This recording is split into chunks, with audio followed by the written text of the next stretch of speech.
Olá, amigos de Safras e Mercado, sou o jornalista Alessandro Carvalho. Hoje é sexta-feira, 31 de março, dia de pós-USDA. Estamos aqui reunidos com nossa equipe de consultores para comentar os números divulgados ainda há pouco pelo Departamento Norte-Americano de Agricultura, relatório de 31 de março, importantíssimo relatório de intenção de plantio dos Estados Unidos e de estoques trimestrais também, posição de 1º de março nos Estados Unidos. Vamos destacar neste programa soja, milho e trigo. Já cumprimento meus amigos consultores de safras e mercado. Primeiramente, Paulo Molinari. Tudo bem, Paulo? Olá, boa tarde. Mais um relatório com uma surpresinha apenas no dado de estoque um pouquinho abaixo do que o mercado esperava. Elcio Bento, tudo bem, Elcio? Olá, Alessandro. Olá a todos. O trigo vem para cima, né? Eu acho que foi o único das três commodities que eu me falar hoje que teve uma alta, vai ter, né? Segundo a SGA, uma alta significativa no plantio. Beleza? Luiz Fernando Gutierrez Roque. Tudo bem, Luiz? Tudo bem, Alessandro, Elcio, Paulo. Relatório do uso daí surpreendendo para a soja. Olha, vamos começar com a soja mesmo. Vou compartilhar aqui a tela. Tudo certo na tela aí? Estão conferindo soja? Sim. Vamos lá, então. Bom, o relatório 31 de março indicou uma área de 87,5 milhões de acres. O mercado esperava, na média, 88,235 milhões de acres. E no relatório, em 2022, o último relatório do departamento aponta uma área de 87,45 milhões de acres. Em relação aos estoques trimestrais, na posição de 1º de março, o relatório colocou 45,1 milhões de toneladas, o mercado esperava na média 47,7, e no relatório de igual período do ano passado, o estoque era de 52,6 milhões de toneladas. Se não estou enganado, Luiz, foi um relatório altista, né? Botando uma área abaixo do esperado e estoques também abaixo da expectativa média do mercado. Exatamente, Alessandro. Relatório autista, né? Conforme a gente está vendo aí o mercado, principalmente na área, né? Esperava por um aumento de área e o USA nos surpreende mais uma vez. Aí. A gente já está ficando cansado de tanta surpresa aí, né? Do lado do USA, com uma área igual a do ano passado, praticamente igual, né? Que é mais ou menos o que o USA nos indicou lá no fórum de fevereiro. Ele não costuma seguir muito, né? Aquele primeiro indicativo do fórum, mas dessa vez ele seguiu. E surpreende porque eu acho que é um consenso do mercado que há espaço para a gente ter expansão de área de soja, né? A gente, claro, vai ter uma expansão aqui agora, o Paulo vai falar do milho, até acredito que ficou acima do esperado, né, Paulo? Mas eu acredito que existe espaço para a gente expandir as duas culturas, né? Talvez um pouquinho menos milho, sobrando um pouquinho mais para soja. E, como eu falei, o USA surpreende, o mercado, né, esperava por uma área acima de 88, e mesmo assim, Alessandro, essa área de 87,5 ainda traz um potencial produtivo grande para os Estados Unidos. Mas para eles atingirem recorde, o clima tem que ser muito bom, o clima tem que ser ótimo, né? Então a gente vai ter um mercado climático bastante agitado aí nas próximas semanas. E no lado dos estoques, surpreende um pouquinho também, porque como tu colocou, o mercado esperava por estoques aí mais próximos de 48 e o USA trouxe um estoque mais próximo de 45. Então, são dois números altistas, sim, né? Pelo menos para o curto prazo aí, que trazem um suporte que a gente não estava esperando nesse momento para a soja. Show de bola, Luiz. Vamos mudar para o milho aqui para falar com o Paulo. Temos aí, então, a área 31 de março, número redondo ali, 92 milhões de acres, número acima da expectativa média do mercado, que era de 90,8 milhões de acres, e no ano de 2022, a área colocada em 88,6, arredondando milhões de acres. Estoques trimestrais, posição de 1º de março, 188 milhões de toneladas, o mercado esperava na média 190 e em março do ano passado era colocado 197 milhões de toneladas. Paulo, como é que ficou aí a situação para o milho em relação a este relatório? Bom, acho que apesar do número ter vindo aí acima do que o mercado quer, o que esperava, nós temos uma área que está consistente com o que se vem se falando hoje lá nos Estados Unidos. O produtor bem motivado com a queda de custos, com a ureia principalmente, que é o principal insumo aí para o milho, né? Se viesse 91 estaria certo, talvez 92 também está certo. Acho que o produtor americano é um produtor de milho, e ele avançando numa área maior de milho parece normal. A soja, como a gente comentava aí na nossa reunião de ontem, 87,5, 88, não vai mudar nada o tamanho da safra americana. E como o Luiz falou, vamos agora para o clima, né? Tanto para o milho quanto para a soja, o que vale daqui para frente são duas informações. O ritmo de demanda interna americana, que vai continuar mexendo com esse estoque final da safra velha, o clima agora já no pré-plantio em abril, porque dia 20 de abril começa o plantio do milho. O milho vai até 30 de maio, a soja vai até 15 de junho. E nesse período, nessa primavera, precisamos ter aí um clima bom para uma boa janela, para que o mercado confirme uma tendência de safra cheia para os Estados Unidos. Claro que qualquer variável fora dessa na questão climática vai gerar alguns ralis, como nós estamos vendo agora no caso da soja, até mesmo no milho, né? Nos primeiros vencimentos nós estamos aí com alguma alta, por causa do estoque, sendo que esse estoque vai alterar muito pouco o quadro atual de preço, mas é o que o mercado gosta, né? Há um pouco de volatilidade em cima dos números do USDA. Beleza, Paulo? Vamos para o trigo agora falar com o Elcio. Elcio, olha aí, ó. 31 de março, área total, né?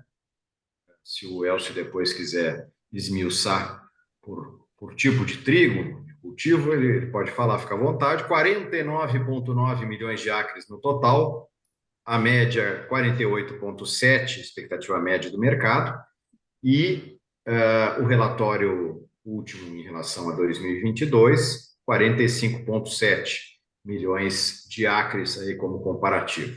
Os estoques trimestrais na posição de 1º de março, 25,7 milhões de toneladas, média do mercado esperava aí 25,26 e em março do ano passado, 28 milhões de toneladas, Elcio. Então, Alessandro, começando então pela questão da produção, o aumento aí ficou acima do que o mercado esperava, né? O aumento estimado era de 6,5%, teve um aumento de 9%, muito mais próximo até do que foi falado no fórum do USDA no final de fevereiro, né? Um aumento de 8,3% era lá. E como tu falou, a gente tem que dividir um pouquinho essa questão do trigo, porque a gente tem duas safras de trigo, né? A safra de primavera e a safra de inverno. O que os números do USDA estão apontando é uma elevação significativa, uma elevação de 13% no trigo de inverno. Qual que é a diferença? Esse trigo de inverno já foi plantado e já tem a sua colheita se aproximando. Agora, a partir do final do mês de maio, já tem colheita de trigo de inverno nos Estados Unidos. Então, o que a gente percebe é uma elevação no trigo de inverno, uma elevação de 36,3%, melhor, de 33,7, esse é do ano passado, para 37,5, dá 3,8 milhões de acres a mais na safra de inverno. Então, é onde tem essa elevação. É bom que a gente fale que as regiões de produção de safra de inverno, os Estados Unidos produzem praticamente todo o país, e nessas regiões é que a gente vai ter elevação. Se a gente for pensar na safra de primavera, tem-se uma expectativa de uma queda de 2%. Claro que 70% de todo o trigo é de inverno. Então, é por isso que essa elevação dos 13%, quando a gente vai colocar no total da safra norte-americana, tem-se a elevação esperada de 9%. Então, é uma produção que se eleva, né, uma estimativa diária, perdão, que se eleva, puxada pela safra de inverno. O próprio trigo durum também tem uma elevação, mas se a gente colocar em termos absolutos, então, dos 4,2 milhões de acres a mais que se espera plantar com trigo, 3,8 são de trigo de inverno, tem-se uma redução, né, de 300 mil acres no primavera e uma elevação de 147 mil acres no trigo duro. Então, são essas particularidades que tem. Se a gente fizer uma análise um pouco mais próxima, os 5 maiores produtores de trigo nos Estados Unidos correspondem a 60% de todo o trigo plantado nos Estados Unidos. E aqueles que estão na região da safra de inverno, como a questão de Kansas, que é o maior produtor, tem uma elevação de 800 mil acres. Texas também, região de inverno, uma elevação de 1,4 milhão de acres. O mesmo acontece com Oklahoma, também uma elevação de 300 mil acres, são os maiores produtores da safra de inverno. Quando a gente vai para a safra de primavera, a Dakota do Norte, ano passado, foi a maior área plantada com trigo nos Estados Unidos, e neste ano tem uma elevação muito pequena, de 2% apenas. E Montana, que é uma região que disputa em área com trigo, ou melhor, com soja e com milho, tem uma redução de 130 mil acres. Então, é bem pontual, a gente percebe a safra de inverno com a tendência de elevação. Essa safra que está praticamente consolidada. Como o plantio de trigo de primavera ainda está ocorrendo e vai ocorrer ainda, pode ser que tenha alguma mudança. Mas essa parte de trigo de primavera parece pouco provável que tenha mudança, porque já é uma safra consolidada. Então, uma elevação significativa, mas que apenas recupera parte do que perdeu nos últimos 2 anos. Basicamente, é isso que a gente vê em termos de área nos Estados Unidos. Estoques praticamente dentro da estimativa do mercado, uma elevação, ou melhor, uma queda, né, dos estoques em relação ao mesmo período do ano passado de 13%. E se a gente pensar, fazendo a mesma comparação ano passado e ano atual, os estoques finais, lá no final do mês de maio, têm uma estimativa de 18%. Então, acho que vem em linha do que o mercado vem esperando, até porque os Estados Unidos têm exportado menos trigo, tem pouco trigo, o trigo está caro, tem outras regiões mais atrativas e, por isso, os estoques norte-americanos recuando em relação ao ano passado, conforme era esperado, mas dentro da estimativa do mercado. Beleza, vamos falar um pouquinho de Bolsa de Chicago. Vamos ver como é que está operando aí, se encaminhando para o final do pregão. Soja, milho e trigo. Abrindo a tela aqui, temos a soja para maio, operando a 15,05, com uma alta de 2,1%, Luiz. Pois é, Alessandro, conforme comentado, né, um relatório altista, nesse caso aí, trazendo um suporte adicional, um suporte que a gente não estava esperando aí, mas o mais importante é o suporte que ele traz para o contrato novembro, nesse momento, né, acima de $13. Então, é um suporte que a gente deve estar respeitando aí pelos próximos dias. E, claro, daqui para frente, né, como o Paulo colocou, é clima americano, e essa área um pouco menor do que a gente estava esperando vai trazer uma sensibilidade maior. O mercado vai ficar um pouco mais sensível a questões climáticas, porque, como eu coloquei, para os Estados Unidos escolher uma safra recorde agora de soja, o clima vai ter que ser muito bom, né? Vai ter que ter pouquíssimos problemas ou nenhum problema. Então, a gente tem que esperar um mercado climático bastante volátil aí nas próximas semanas, meses, em cima dessa questão americana. Então, é isso. O mercado encontrou um suporte de curto prazo aí que não estava esperando. Então, é até interessante o produtor aí, né, que está olhando, ficar de olho aí, pode aparecer alguma oportunidade aí para ele negociar. Beleza, vamos para o milho misto. 2 contratos primeiros em alta, os demais mais futuros a partir de setembro em baixa. Paulo, maio, alta de 1,4% praticamente a 6,58. Bom, basicamente o mercado está refletindo o relatório, né? O estoque cortando o estoque trimestral mais baixo do que o mercado esperava. Então, precifica a safra velha, maio e julho, e a safra nova, setembro para frente, reflete a área plantada maior e opera embaixo. Então, basicamente, é o xadrez aí do mercado. E, basicamente, agora a gente depende de dado de exportação semanal americana, para ver se a demanda vai se concentrar em cima dos Estados Unidos ou não. E aí o ritmo de plantio, desenvolvimento e lá a polinização e pendoamento em julho e agosto. Legal, Paulo. Coisa boa quando o mercado faz sentido assim, a gente consegue explicar tranquilamente, porque às vezes não faz nenhum sentido, mas vamos Pois embora. O trigo, Elcio, temos o contrato maio operando a 6,91,5, com uma baixa de 0,1% nesse momento. Faz sentido também, né, Alessandro? A gente teve... essa queda poderia ser até um A pouco soja mais... também, né? Tá tudo fazendo sentido agora. Tá Sim, tudo tudo está dentro. fazendo sentido.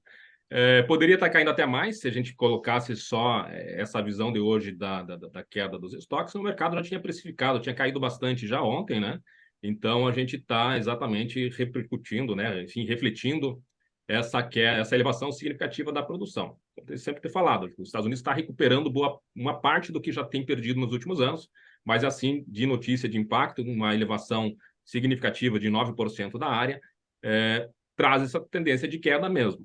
Bom lembrar que no caso do trigo, a questão mais internacional acaba pesando muito também sobre as bolsas norte-americanas. e a gente tem ainda toda a questão relacionada ao Mar Negro, que ainda é uma incerteza, e afora isso, nas próximas semanas, a gente já está no mercado de clima do trigo de inverno. Sempre que tiver notícias relacionadas ao clima, a gente pode ter mercado subindo ou caindo. Mas, conforme tu falaste, hoje a queda de hoje é explicada por essa elevação da estimativa de área. O estoque ficou um pouquinho maior, não seria tanto o caso de mexer nas cotações, mas a queda se justifica sim pela elevação da área estimada pelo SGA.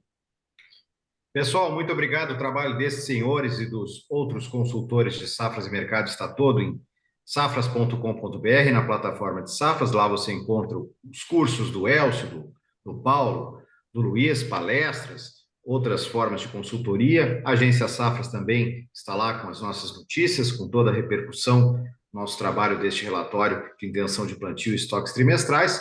E no nosso canal no YouTube, inscreva-se e ative as notificações. Todos os dias a gente tem um vídeo novo para você no nosso canal. Muito obrigado, Elcio, Paulo e Luiz. Um abraço, bom final de semana a todos.